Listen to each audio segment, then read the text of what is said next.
आज का दूसरा भाग, रावण के दरबार में शूर्पणखा। इस प्रसंग को राधे श्याम जी के माध्यम से बढ़ाएंगे। देखें, क्योंकि राधे श्याम जी ने जो रामचरित मानस का ही भाषानुवाद किया है, बड़ा ही सुंदर इस प्रसंग को रखा है उन्होंने। धुआं देख खरदूषण केरा, जाई शूर्पणखा रावण प्रेरा। जाई शूर्पणखा रावण प्रेरा। रावण से जाकर के शूर्पणखा दरबार में कहने लगी कि हे भाई, तुम्हारे रहते हुए मेरी यह दशा हुई है और ये हमारी दशा तुम्हारे लिए कलंक है। रावण पूछने लगा, तुम्हारी ये दशा की किसने? तो शूर्पणखा कहने लगी,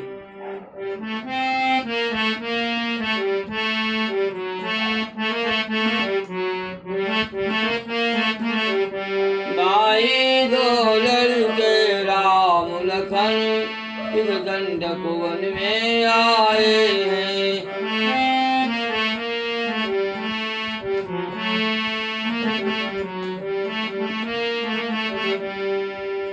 हमरा एक सीता नामी सुकुमारी नारी लाए हैं।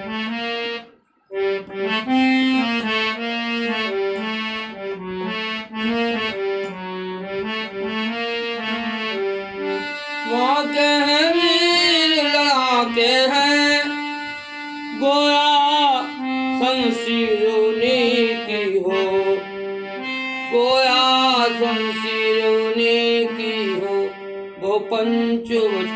वो पंचवटी में रहते हैं, मानो जागीरों की हो।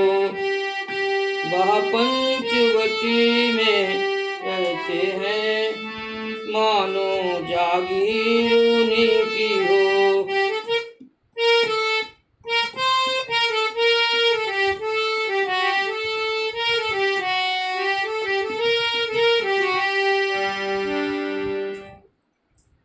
तिनके संग नारी एक श्यामा। अयोध्या नरेश महाराज दशरथ के दो पुत्र राम और लक्ष्मण अपनी सीता के सहित, अपनी पत्नी सीता के सहित वन में आए हुए हैं। और मुझे ये लगता है कि वह रहित निशाचर करी हैं धरनी, जिनका बल पाकर के ऋषि मुनिजन वन में स्वच्छंद विचरण करने लगे हैं। हे भैया, ये मेरी नाक नहीं कटी है, ये तुम्हारी नाक कटी है। तुम्हारी इज्जत पर ये धब्बा लग चुका है।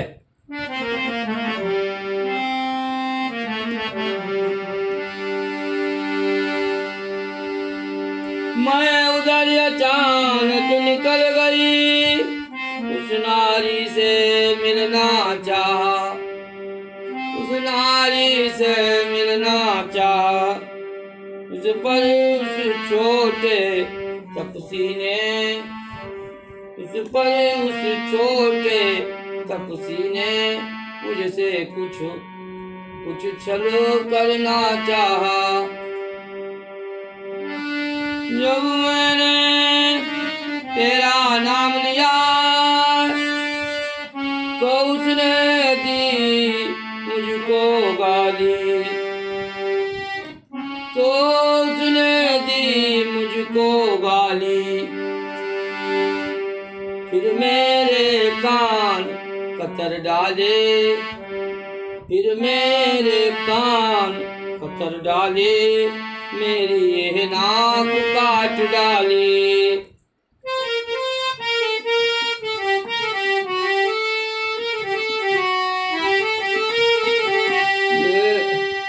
मेरे कान कतर डाले, मेरी ये नाक काट डाले।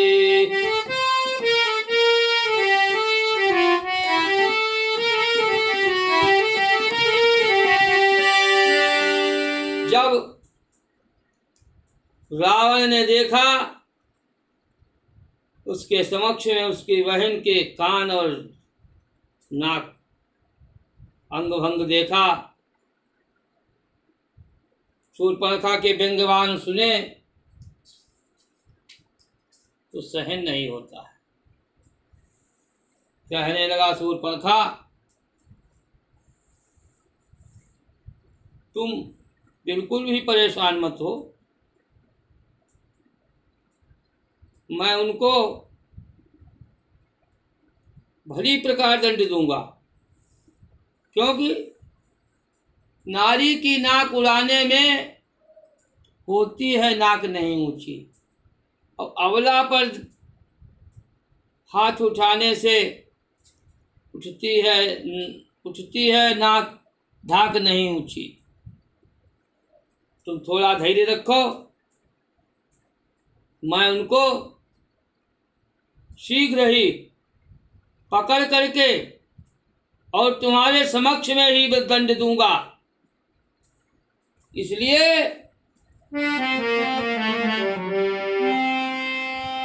ये धराधाम पातालनाथ मेरे पिनाक ने जीते हैं, मेरे पिनाक ने जीते हैं। भय से मेरे बाघ और बकरी, भय से मेरे बाघ और बकरी जल एक घाट पर पीते हैं।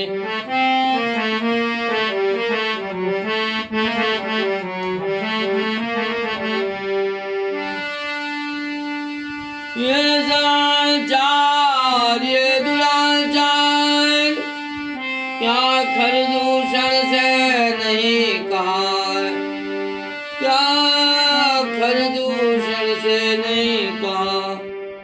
उसका तो वही अखाड़ा था, उसका तो वही अखाड़ा था, क्या कुलभूषण से नहीं कहा।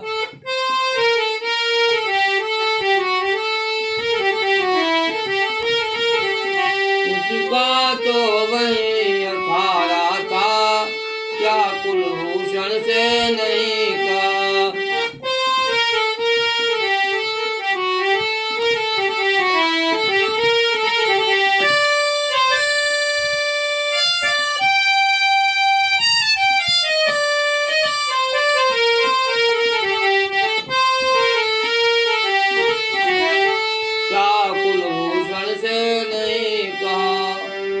शूर्पणखा कहने लगी, ए भैया पहले मैं वहां ही गई थी, लेकिन उन लोगों से कुछ भी काम संभव नहीं हो पाया, क्योंकि बेचैना लेकर गए वहां, अत्यंत घोर संग्राम किया, अत्यंत घोर संग्राम किया। लेकिन उस बड़े तपस्या ने, लेकिन उस बड़े तपस्या ने उन सब का काम तमाम किया।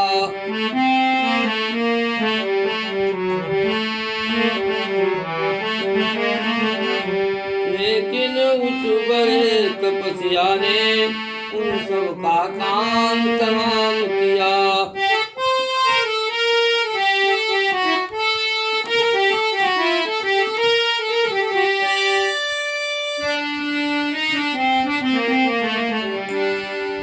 रावण ने सुना खरदूषण का भी संहार कर दिया। अब उसके मन में विचार उठने लगा, मन में ही वो बात अपने सोचने लगा। क्या सोचता है? खरदूषण मम बलवंता मम बलवंता तिनहि को मारै बिनु भगवंता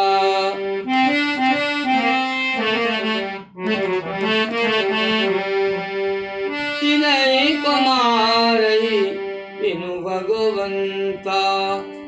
यदि भगवान ने अवतार ले लिया है तो बैर ही रखूंगा। इसलिए होई ही भजन तामस देहा मन क्रम वचन मंत्र देहा।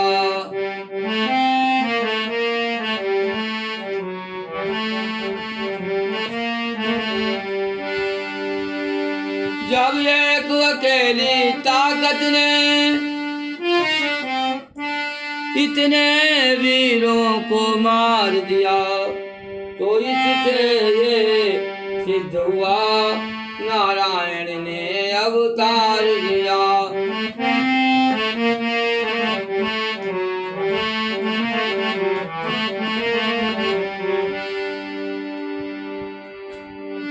निश्चय वीर अवतारी है तो बैर भाव ही रखूंगा।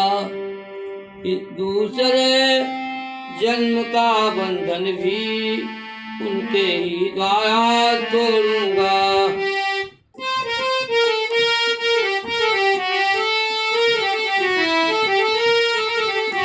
दूसरे जन्म का बंधन भी उनके द्वारा तोड़ूंगा। प्रत्यक्ष में तलवार निकाल करके रावण कहने लगा,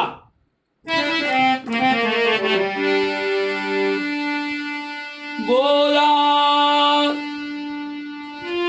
ये कटे बेकाटे नाक कान और फिर जिंदा रहे जमाने में तो टूटे बीस भुजा मेरी, तो टूटे बीस भुजा मेरी, लानत है सास उठाने में,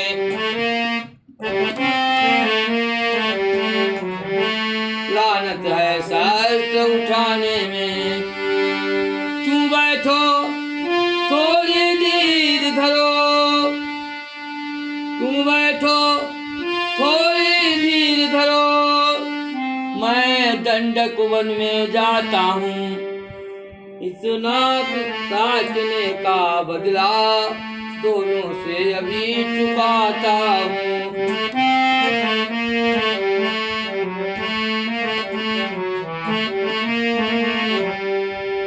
इस नाक काटने का बदला दोनों से अभी चुकाता हूँ। सूपन खरी समुझाई करी बल बल शिव भाति, भवन गयो दस कंदरो नींद पर ही रात। भक्तों, इस प्रकार से अपना निश्चय रावण अपने अंतर में रख लेता है और जब नींद नहीं पड़ती है तो मारीच के पास आया। ये आप कथानक अगले भाग में रखूंगा। आनंद कंद भगवान की जय हो।